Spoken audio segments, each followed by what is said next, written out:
parents, teachers, community members, members of the board, and most importantly, fellow graduates. This is an auspicious time to be a new graduate, and in some ways it seems odd to be up here in front of you giving a speech to rally us forward into a future that seems precarious in these hard times. I cannot in good conscience give a cookie-cutter speech full of cliches and trite remarks to people who have survived such adversity, who have survived climbing unemployment and record home foreclosures, who have survived a country at war and gas hikes, and who have survived the Sonoran News.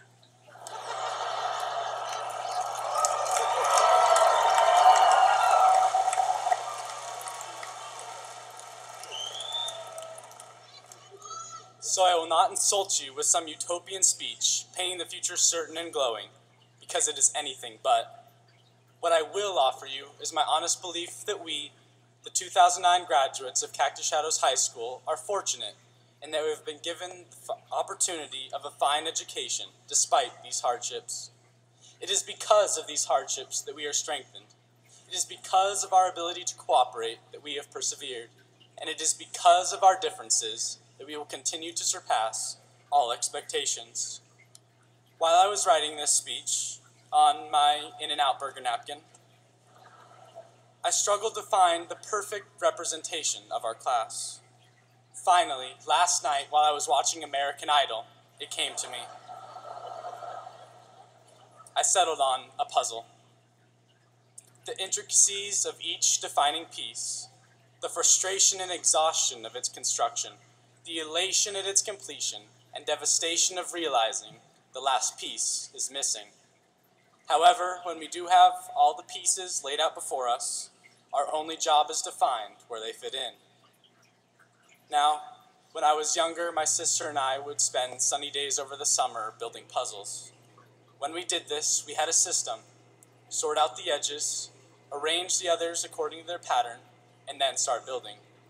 Each piece had its own role. Now, as I stand before you today, I see something I never did then. I see that these puzzles are very similar to our lives, only now we are the pieces that create the picture, as well as the artists that put them together. Each person that sits here today is a puzzle piece. Teachers and parents, all along you have done your best to guide us. You have given us the blueprint to follow. You have made suggestions, which we might follow on occasion, and have taught us the life lessons we will need to make it on our own. Pretty Mom, I won't forget you. I will be back on the weekends with arms full of laundry just for you.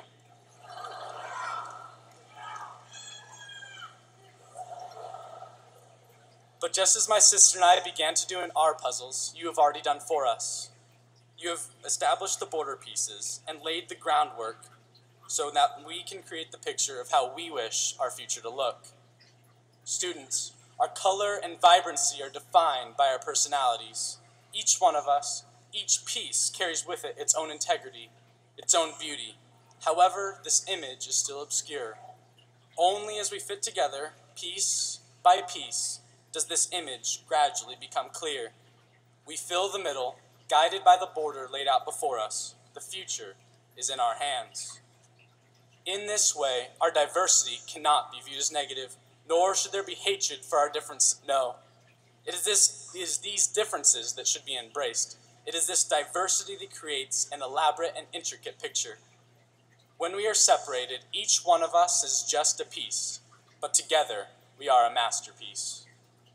It is our charge now as we become adults to build upon our matriculation and take the pieces we've been given to overcome the challenges our society faces.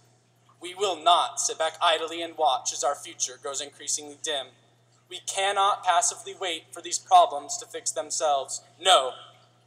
As we've been challenged in the past, so will we be challenged again. Now, I ran out of room on this napkin. So, as my last official act as your senior class president and valedictorian, fellow graduates, I urge you not to be discouraged by current events. I know we have many barriers to overcome as a generation. I know that we leave high school during uncertain times, but I know we can overcome these challenges. Last week at the ASU commencement, our president addressed this situation well.